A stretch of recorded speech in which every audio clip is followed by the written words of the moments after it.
नमस्कार. आज धनतेरस. धनतेरस आज आपण त्याची कथा जाणून घेऊया आणि धनतेरस कशी साजरी करावी. धनतेरस साजरी करताना मुख्यत्वे कोणत्या गोष्टींची काळजी घेतली पाहिजे, कथा आणि ती कशी करावी आणि त्यात केलेल्या गोष्टींचा तुम्हाला कसा लाभ होतो, तो आज आपण पाहूया. धनत्रयोदशीची कथा अशी आहे, की समुद्र मंथन हे महर्षी दुर्वास यांनी दिलेल्या शापातून मुक्त होण्यासाठी सूर आणि असुर म्हणजे दोघांनाही हा महर्षी दुर्वासांनी शाप दिला होता. तो दूर करण्यासाठी दोघांनी एकत्रित येऊन या समुद्र मंथनाची गोष्ट घडली होती. जेव्हा समुद्र मंथन सुरू झाले होते, त्यातून सगळ्यात पहिली म्हणजे महालक्ष्मी देवी प्रकट झाल्या होत्या आणि त्यानंतर समुद्र मंथनातून धन्वंतरी अमृत कुंभ घेऊन बाहेर आले होते.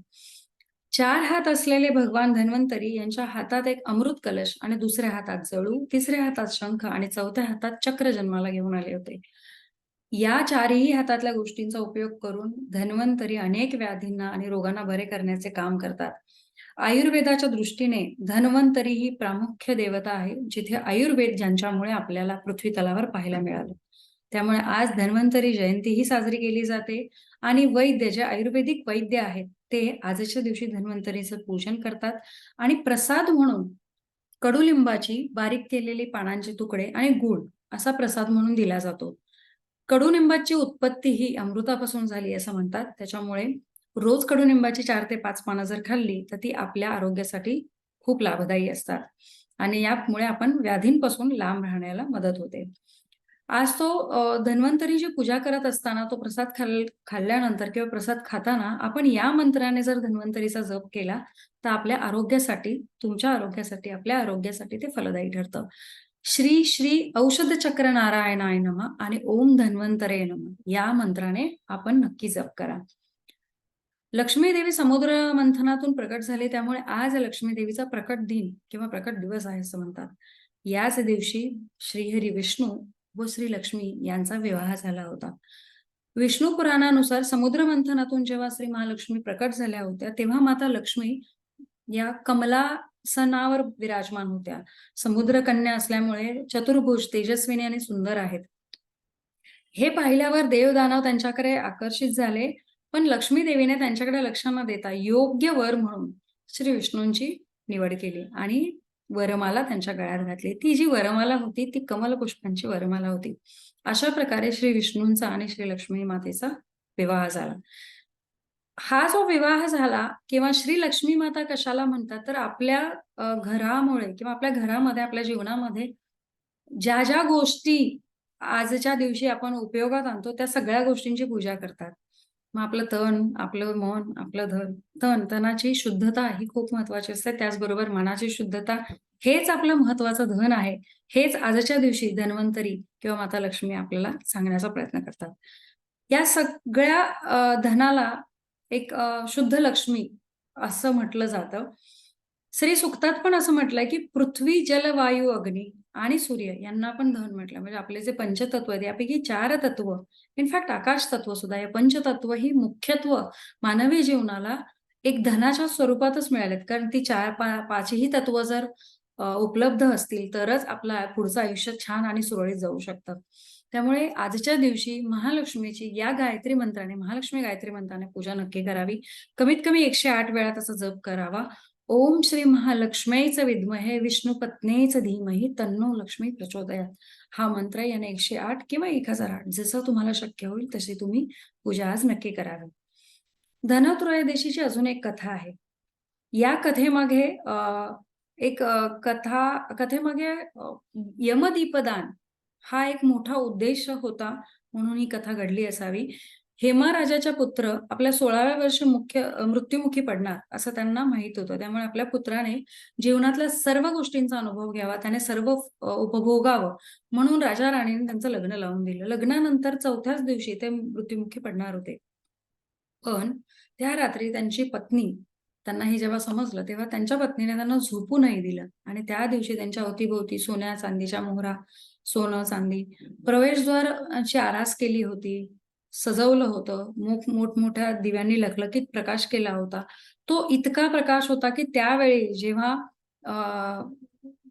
राजकुमाराच्या खोलीत सर्परूपात यम येत होते त्यावेळेस त्यांच्या त्या लखलखाटाने त्यांचे डोळे दिपले होते आणि त्यामुळे यम आल्यापावली परत गेले होते. ते परत गेल्यामुळे या दिवशी अशा प्रकारे आपण आपल्या अपमृत्यूला टाळण्याचा जो उपयोग म्हणून घेऊ शकतो, याच्यामुळे अपमृत्यू टळतो असं म्हणतात. त्यामुळे आजच्या दिवशी यमदीपदान केलेलं तुम्ही दरवाजाच्या बाहेर 13 दिवे लावावेत. आजची तिथी ही त्रयोदशी आहे म्हणून ते 13 दिवे लावावेत. ते 13 दिवे लावताना दक्षिणेकडे तोंड करून लावावेत आणि यमराजाला विनंती करावी, की माझा अपमृत्यू टळू दे.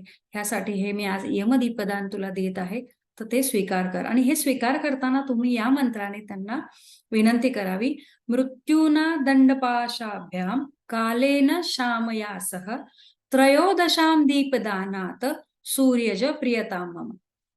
या त्रयोदशीच्या दिवशी जे मी दीपदान करतोय ते तुम्ही स्वीकारा आणि माझा अपमृत्यू टळू देत. अशा प्रकारची विनंती आपण यमराजाला आजच्या दिवशी करतो.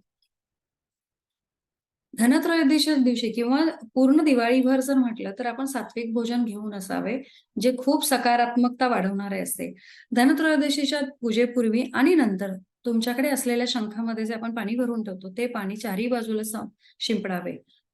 पूजेला बसलेल्या व्यक्तीच्या डोक्यावर शिंपडावे, आजूबाजूला शिंपडावे, जेणेकरून एक पॉझिटिव्ह एनर्जी तुमच्या आजूबाजूला राहायला मदत होते. याने लक्ष्मीचे आगमन होते आणि या व्यतिरिक्त हे पाणी पूजेत मी म्हटलं तसं, की पूजेत सामील होणाऱ्या लोकांवर देखील शिंपडावे. याने मन पवित्र आणि वातावरण शुद्ध राहते. या दिवशी शक्यतो वाद-भांडण टाळावे, घरात शांती आणि सकारात्मकता राहू द्यावी.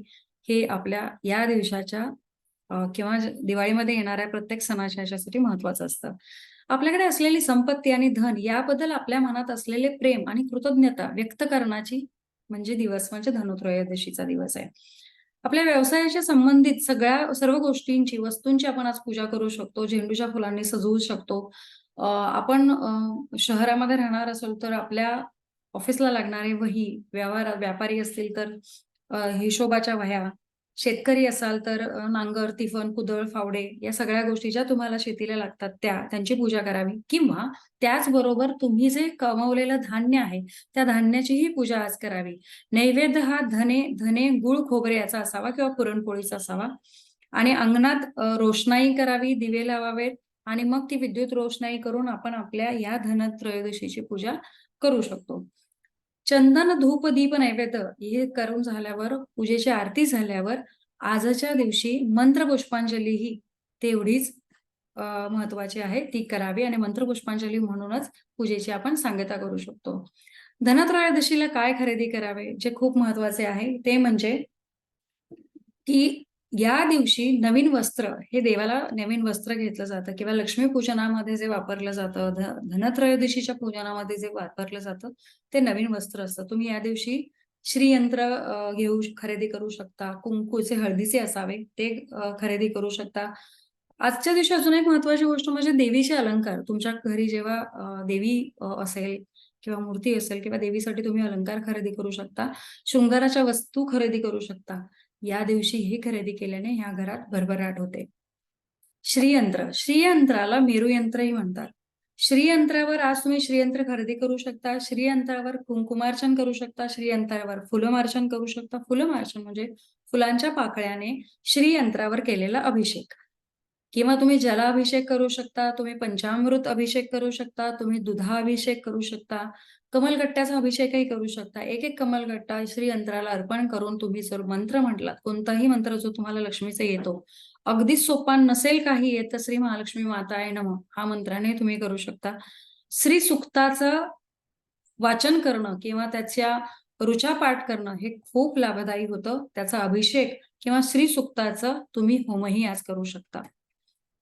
कमलगट्टा माता लक्ष्मीला श्रीयंत्रा इतकंच प्रिय आहे. त्याच्यामुळे आज तुम्ही कमलगट्ट्याची 108 मण्यांची माळ देवीला घालू शकता. देवीच्या फोटोला तुम्ही ती माळ अर्पण करू शकता किंवा तुम्ही महालक्ष्मीचा जप कमलगट्ट्याच्या माळेवर 108 किंवा 1008 वेळा करू शकता. तुम्ही ही महालक्ष्मीची जी कमलगट्टा माळ आहे ती तुम्ही महालक्ष्मी मंदिरात महालक्ष्मी मातेलाही अर्पण करू शकता. जेणेकरून तुम्हाला येणाऱ्या वर्षभर महालक्ष्मी माता प्रसन्न राहून तुम्हाला यश देईल. आज झाडूची पूजा केली जाते. आजही केली जाते किंवा लक्ष्मीपूजनलाही केली जाते.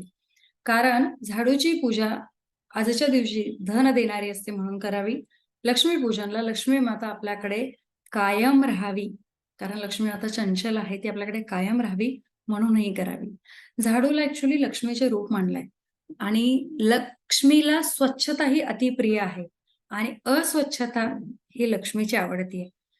या दिवशी झाडू खरेदी करून तुम्ही घरात पूजन करून सुख शांती आणि संपत्ती वाढते आणि महालक्ष्मी घरातून बाहेर पडत नाही.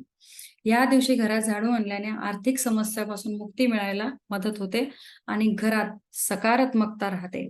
त्यामुळे आजच्या दिवशी तुम्ही ह्या झाडूचंही पूजन करू शकता.